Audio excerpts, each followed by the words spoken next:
আসসালামু আলাইকুম বন্ধুরা, চলে আসলাম আজকে গরুর জন্য ঘাস কাটার লেগে। তো আজকে আমার মামাকে আর আমি দুইজনেই চলে আসলাম ঘাস কাটার জন্য। তো আজকে ঘাস কিন্তু মামাই কাটে সবসময়। তো আজকে আমি বিদেশ থেকে দেশে আসার জন্য, আপনারা হয়তো অনেকে জানেন যে আমি দেশে চলে আসছি। তো মামার কাছ থেকে জানবো যে ঘাস কাটাটা কি সহজ না কঠিন, আর কয়টা গরুর ঘাস কাটে এই জিনিসটা একটু জানবো। তো আশা করি আমার সাথে থাকবেন, পুরো ভিডিওটা দেখাবো যে ঘাস কোন কোন জায়গাতে কাটি আমরা, এবং গরুর ভিডিওটা তো আগে দিছি, আপনারা দেখতে পাচ্ছেন অবশ্যই। আসসালামু আলাইকুম মামা, কেমন আছেন? সালাম, ভালো। ভালো আছেন? আলহামদুলিল্লাহ। তা আপনি এই ঘাস কি গরুর জন্য কাটতেছেন? হ্যাঁ হ্যাঁ, কয়টা গরু আপনার? 7টা গরু। 7টা। হ্যাঁ, তোমার 7টা? আর আপনার? 5টা। 5টা।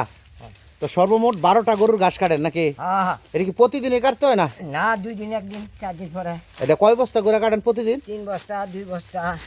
কতক্ষণ সময় লাগে আনুমানিক? ঘন্টা 1.5 ঘন্টা কি নেওয়াটা 2 ঘন্টা লাগে। 2 ঘন্টা লাগে। পরে এই গাছগুলো কি আপনি মাথায় করে নেন না? এইখান থেকে মাথায় বার করতে দিব। ও, এখান থেকে মাথায় বার করতে হইব না? রাস্তা। ও, যাই হোক। তো এই বয়সে আপনি ঘাস কাটেন, আপনার একটু ক্লান্ত হয় না? কেলান তো ওই গরু বাছাইছি তো না, ফাললে জিনিস। মানে আপনি তো আর অন্য কোনো কাজ করেন না, শুধু খালি এই ঘাসই কাটেন না? হ্যাঁ, গাছে। তো বন্ধুরা দেখতে পাচ্ছেন যে বয়সটা প্রায় 70-এর উপর তো হবে। মামা, আমার বয়স কত? আমার হ্যাঁ, 85। 85 বয়স। তো আমি ভুল কইছি, দুঃখিত। তো দেখেন বন্ধুরা, বয়স 85 হইলো, এখনও মানে পুরো জোয়ান মানুষের মতো কিন্তু কাজ করতেছে। আমিও এইভাবে পারবো না, যেভাবে আমার মামায় ঘাস কাটতেছে, তো আমিও ভেবে পারবো না। তো আপনারা দোয়া করবেন যে আমার মামা যে এইভাবেই সবসময় পরিশ্রম করতে পারে মরার আগ পর্যন্ত, কারণ পরিশ্রম না করলে অতি তাড়াতাড়ি মরে যাবো।